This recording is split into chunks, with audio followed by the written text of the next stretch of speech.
Please raise your hands for questions for Kyla. We'll bring in JJ here right after. Brendan? Hey, Kyla, how are you? Good, how are you? Good. Nice spark out of the bench on Tuesday night. Sorry, it was taking me a second to remember what day it is. What did it feel like to come into the game and just be sharp as a bench? Beatrice, Dejanay, Natisha, you all gave pretty quality minutes. Did it feel like it was sort of it's been coming as far as the bench production? Yeah, for sure. We definitely want to be that spark once we get into the game. That's one of our main goals when we get in. We want to bring the energy, whether it's on the defensive end or offensive end, just to see everybody contribute in a way with, me and Nay hitting our shots, Natisha, running the floor, B getting big offensive rebounds. It just gave us the energy that we needed to, keep pushing and pull through to get the win. So it's really good to see that, we're coming in and we're able to contribute with the time that we get. What do you feel, and is just as far as the commitment on the defensive end of the floor, what has been the key to your team's success as far as being locked in defensively these last couple of games? Definitely our preparation. We do a lot of film work. We watch a lot of film on their plays, trying to learn tendencies. And then really we say it starts with our offensive execution. So the more we lessen our turnovers, we get good shots at the rim, and we're able to get back in low. That's how we kind of start our transition defense. So that's just one of our main focus. We know that defense leads to offense, defense wins championships. And so going into games, that's our main focus, and everything kind of unfolds, once we walk into our defense. Thank you. Jacqueline?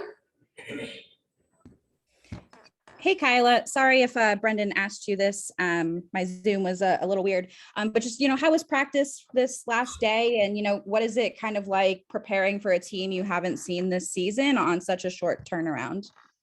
Practice was okay. We haven't been able to go enough. We did just play in the field, but like I said, it's film preparation. So we watched a lot of film on LA.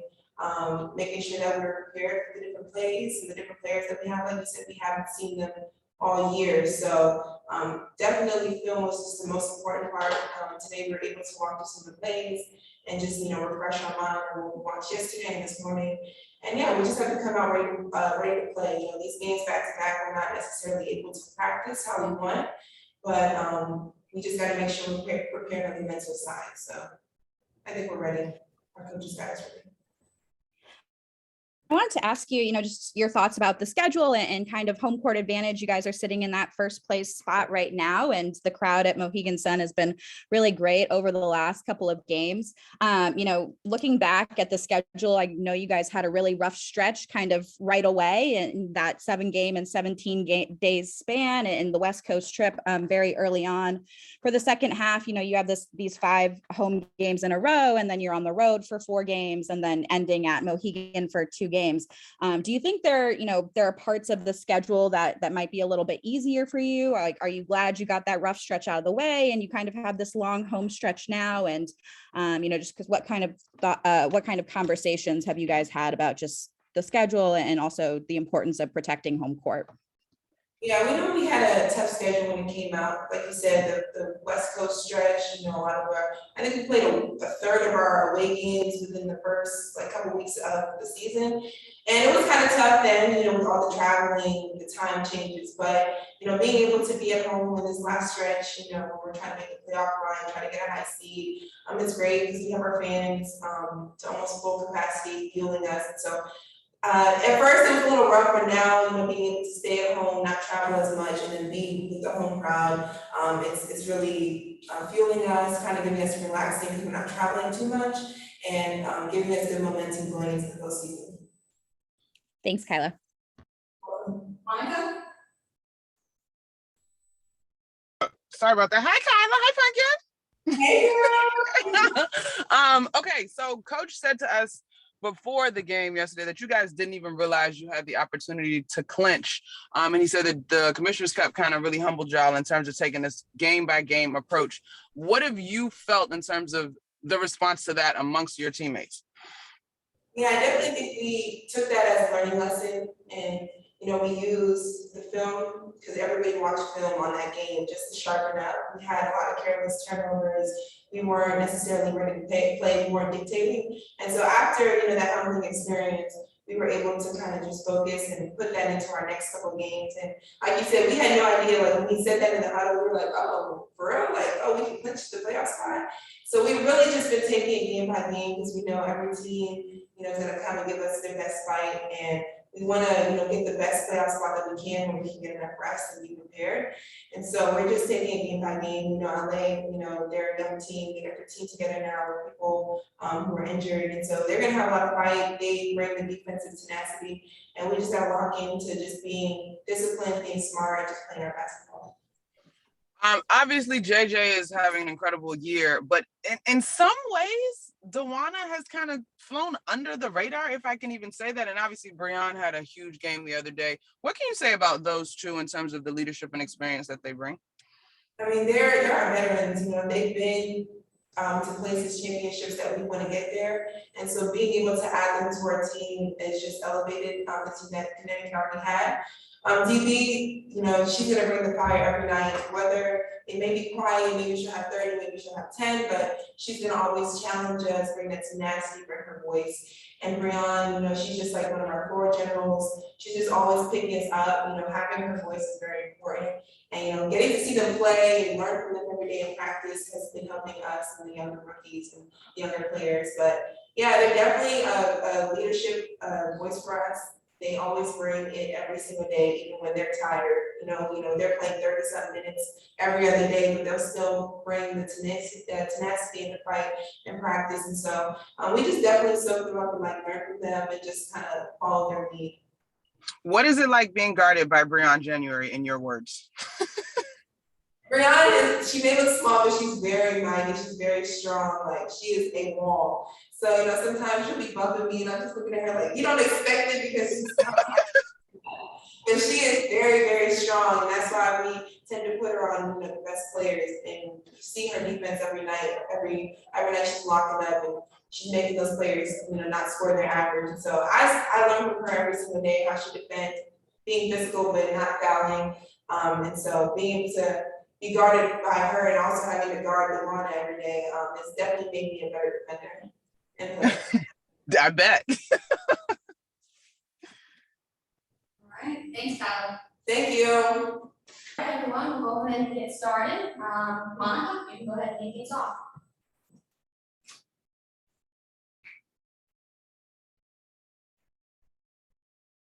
Brendan, can you hear me? I hear you. Sorry, I thought you called for Monica. I did, but I don't know if she heard. Okay. Hi, JJ. How are you? Good to see you. See you too.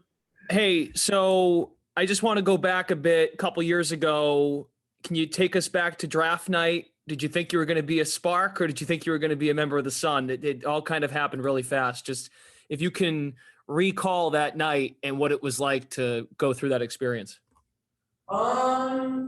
Well, originally the Sparks had the pick, and I saw the camera come over to me that night, and I was kind of obviously I was happy to be drafted, but I was kind of disappointed because I had to go away from my family, going to the West Coast home. I had never been to the West Coast yet at that point, so I was kind of like, Sparks, okay, it is what it is. So I'm just going through the motions, going through some of the backstage media responsibilities and stuff. And someone came to me and was like, "Oh, you have to start your media stuff over." And I'm like, "Why?"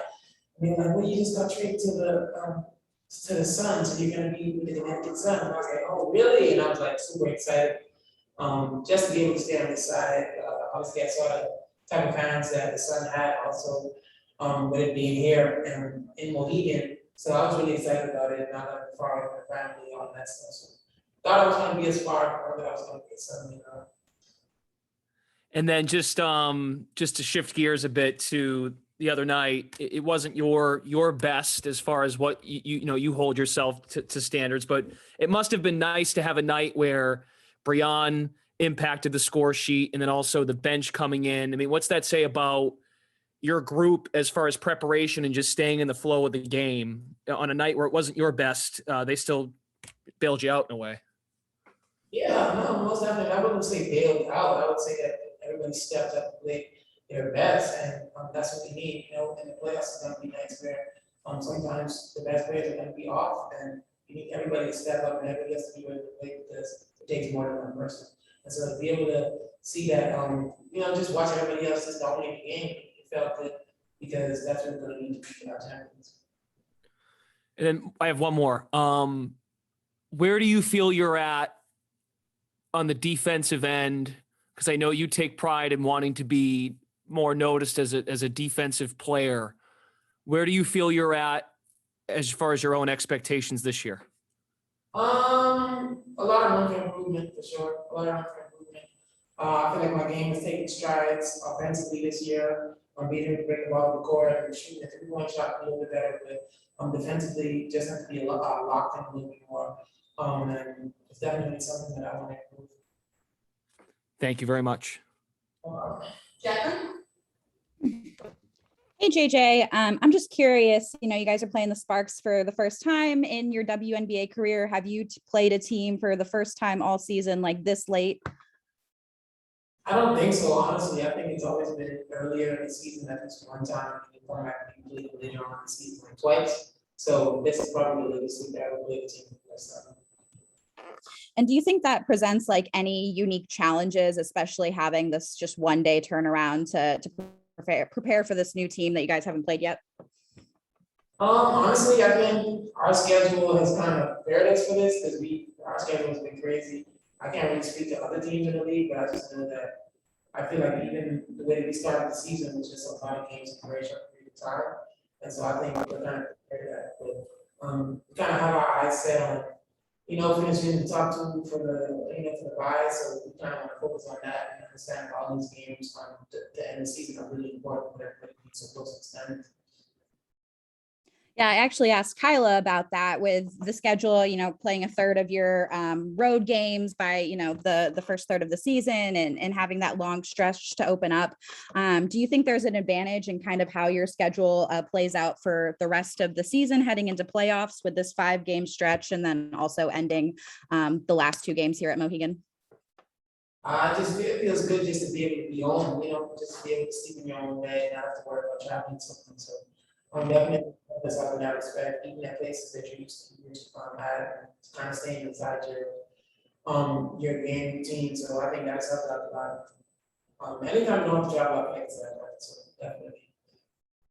And my final question for you, you know, you guys have the best home record. It's been like that for the last couple of seasons. I know the crowd is a big part of that, and you could definitely feel that energy over the last couple of games. But aside from the crowd, you know, what really kind of goes into making Mohegan Sun the hardest place for WNBA teams to play?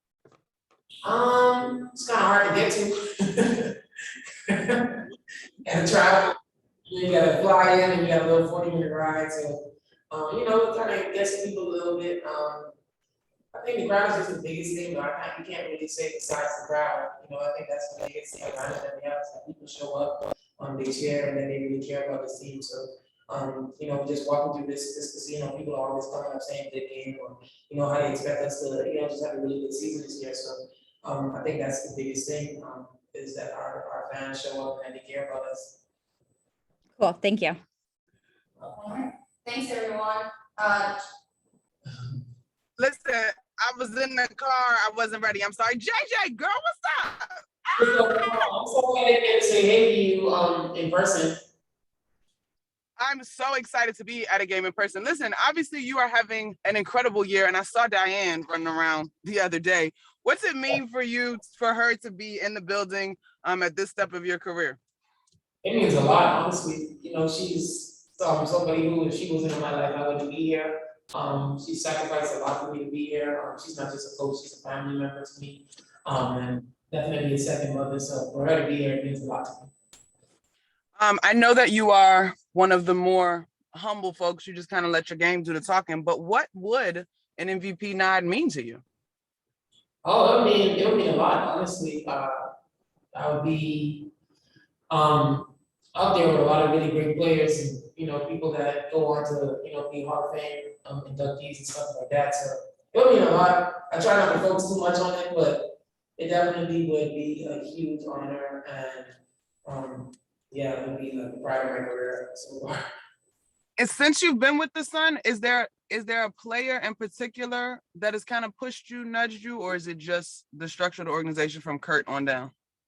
I think AT is always in my ear. Alyssa's always in my ear. She's always talking to me.